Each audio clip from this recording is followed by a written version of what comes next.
estamos en el tema central de este día de Navidad. Ha nacido el Señor y hoy queremos conocer un poquito más de un tema que por lo general se trata un poco antes de la Navidad, pero que si eso no hubiera ocurrido, hoy no estuviéramos celebrando. Se trata de la encarnación del Señor, cómo Dios decide hacerse hombre y encarnar a su Hijo a través de María. Y para eso tenemos aquí al diácono Fran de la Cruz, quien es de la parroquia Resurrección del Señor de Engombe Herrera, allí mismito, aquí en la capital. Así que bienvenido, Frank.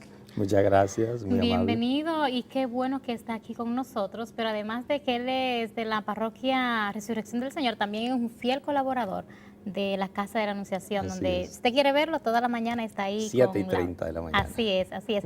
Y qué bueno que está con nosotros, porque hablar del misterio de la encarnación es algo muy importante, pero como decía Vivian, esto no se puede dar el nacimiento no se puede dar si Dios no se encarna en una virgen. Explíqueme un poquito, diácono, ¿qué es el misterio de la encarnación? Muy bien. Bueno, pues muchas gracias por invitarme, con mucho gusto.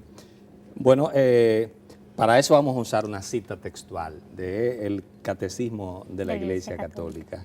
Y para que en el número 461, este es fundamentalmente el magisterio de la Iglesia, establece lo siguiente. Se llama encarnación al hecho de que el Hijo de Dios haya asumido una naturaleza humana para llevar a cabo por ella nuestra salvación. Punto. Está ahí bien clarito. ¿Sí? Entonces, el misterio de la encarnación, tal como lo dice el Catecismo de la Iglesia Católica, es el deseo que Dios tiene de salvarnos. Y para hacer eso, porque no había en la historia de la humanidad nadie con la suficiente dignidad para elevar un sacrificio agradable a Dios por nuestra condición de pecado. Y es por eso entonces que el mismo Dios tiene que descender, bajar, y se hace un recién nacido, que es lo que celebramos hoy día, el día de la Navidad.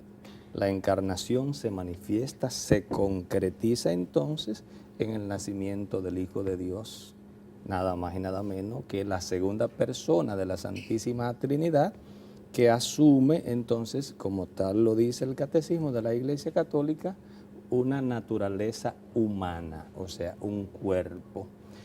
Esto va a tener grandes implicaciones, ¿no? Y vamos a verlo un poco más en el desarrollo. ¿Por qué? Porque cuando decimos que el Hijo de Dios se encarna, se hace hombre, eso significa que Él entonces va a estar en la posibilidad de entregarse. ¿Por qué? Porque Dios en su esencia está en una dimensión espiritual.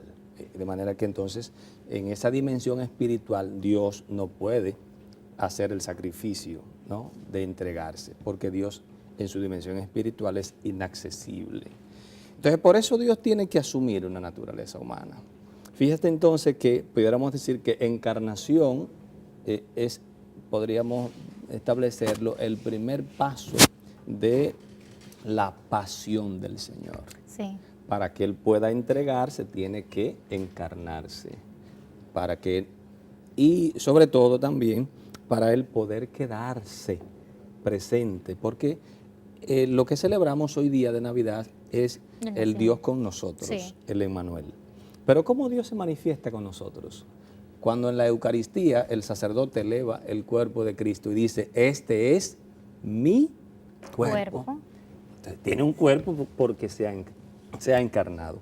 Por esa razón, entonces, esta encarnación está directamente relacionada con la pasión y muerte de Jesús y evidentemente con su triunfo, que es la resurrección. No se queda muerto, sino que resucita. Escuchándolo a usted, lo que el Señor me pone a mí en mi corazón es que para entender esas cosas que usted está explicando, que suenan muy profundas, realmente solamente si el Espíritu te permite, o sea, abrirte a eso, se pueden entender, es así. Entonces, yo le pido al Señor en este momento que todo el que está viendo su pantalla no mire esto como eso está en la Biblia, yo lo he visto alguna vez, sino que le pida al Espíritu Santo que le revele, o sea, que le muestre y que le permita entender lo que estamos explicando hoy. Porque parece sencillo, estamos celebrando la Navidad y usted sabe que la mayoría de la gente que está allá afuera está celebrando otra cosa que no es el nacimiento de Jesús. Sí. Está celebrando a Papá Noel, a Santa Claus, muchísimas cosas que no es lo que estamos hablando aquí. Por eso yo le pido que en este momento quise como de alguna manera romper la Sí, entrevista para que la gente entienda Sí. que estamos hablando de que Dios decidió hacerse hombre. Sí. Y ahorita usted así ligeramente dijo el porqué, pero yo sé que hay muchas razones por las que Dios Claro, decide hacerse hombre. Y ustedes saben que en el Antiguo Testamento Dios hablaba a través de los profetas y se manifestaba de muchas maneras. Pero llega un momento en donde Dios dice, y sabemos que eso de alguna manera desde la eternidad fue concebido así, ¿por qué Dios decide hacerse hombre? Evidentemente. Mira, lo voy a explicar de la manera más sencilla. Dios es nuestro creador. Dios es nuestro Padre. ¿Mm? Y esa condición hace que Dios tenga un compromiso contigo y conmigo para salvarnos. ¿Mm? ¿Por qué? Porque Dios sería un Dios malo si después que nos crea, después que nos da la existencia, se olvidara de nosotros, aunque nos lo merecemos, ¿ah? Por la condición del pecado, nos lo merecemos. Por eso San Pablo dice, por alguien bueno sería capaz alguien entregarse, pero por quien no vale la pena, pues es como la locura de Dios, ¿no? Pero no. Cuando Dios decide entonces salir a buscarnos, Génesis 3.15, se llama el protoevangelio, ¿no? Entonces ya en Génesis 3.15 se establece la encarnación. Dice que pondré enemistad entre ti, entre tu descendencia y la tuya, y la descendencia de la mujer pisoteará la cabeza, mientras la tuya apenas herirá el talón. Ya está hablando el protoevangelio, Génesis 3.15, de ese acontecimiento de la encarnación. Y definitivamente ese acontecimiento tiene una sola intención. ¿Cuál? Salvar a la humanidad. Punto. ¿De Porque qué? si Jesús no hubiera nacido, De nuestra condición de pecador. Lo establece en la primera carta de San Juan, capítulo 4. Quiero Sí. compartir textualmente con ustedes. Dice, específicamente cuando San Juan habla de que Dios es amor. Pero ¿por qué Dios es amor? Porque Dios no nos abandona, sino que sale a buscarnos por iniciativa propia. No porque el hombre lo fuerce, porque no hay posibilidad de que el hombre ejerza una presión hacia Dios. Dios es Dios, independientemente de la creación, de toda la creación. Dios es Dios. Dios no necesita nada de lo creado para Él ser, la ontología de Dios.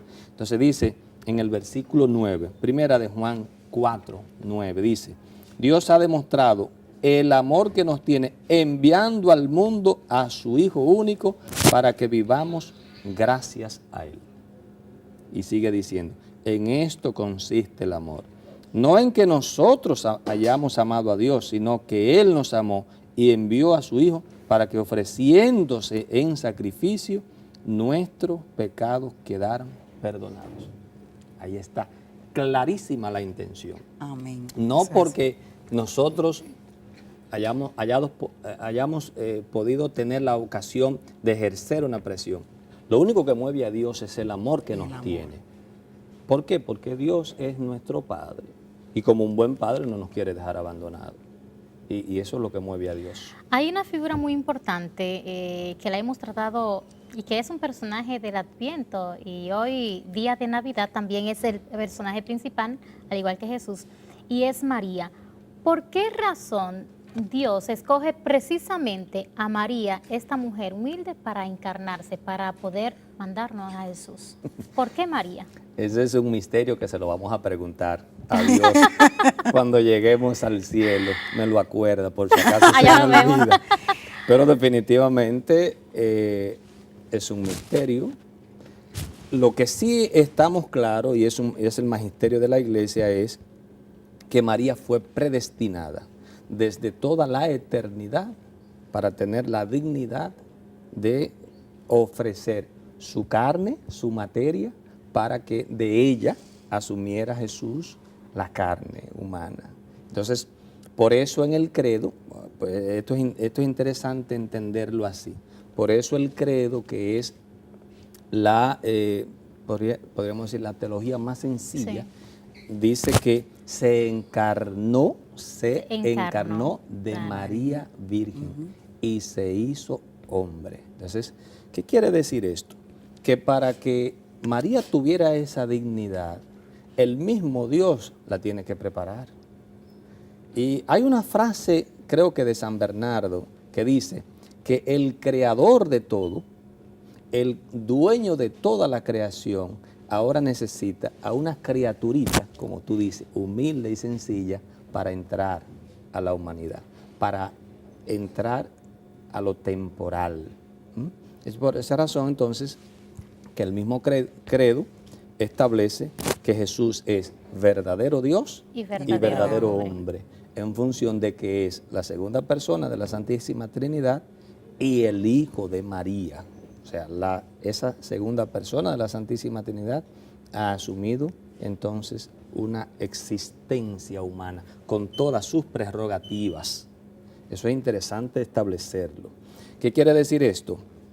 Que Jesús encarnado, el Verbo encarnado, el Hijo de Dios, tiene todas las condiciones humanas, sentimiento, trabaja con sus brazos, pensamiento, voluntad, corazón, en fin, todo lo que nosotros podemos experimentar, dice San Pablo, igual en todo a nosotros, menos en el pecado. Diácono, hay mucha gente, hay muchas religiones diferentes en el mundo y hay muchas que no creen en Jesús. Y hoy estamos hablando de que si Dios no hubiera enviado a Jesús, nosotros no tuviéramos la oportunidad de que el Señor nos perdone nuestros pecados, ¿verdad? Y de tener ese abogado, digamos, ¿verdad? Que nos defienda. Ese niñito que está allí nació para que tú fueras libre, para que tú seas libre. No importa lo que tú estés pasando, lo que tú hayas hecho, cómo tú te sientas. Jesús vino a eso, a que tú seas libre. Pero hay mucha gente que no creen en Jesús. ¿Es posible usted creer en Dios, ese Dios que hizo eso que estamos hablando, sin usted creer en Jesús? A ver, a priori vamos a establecer lo siguiente.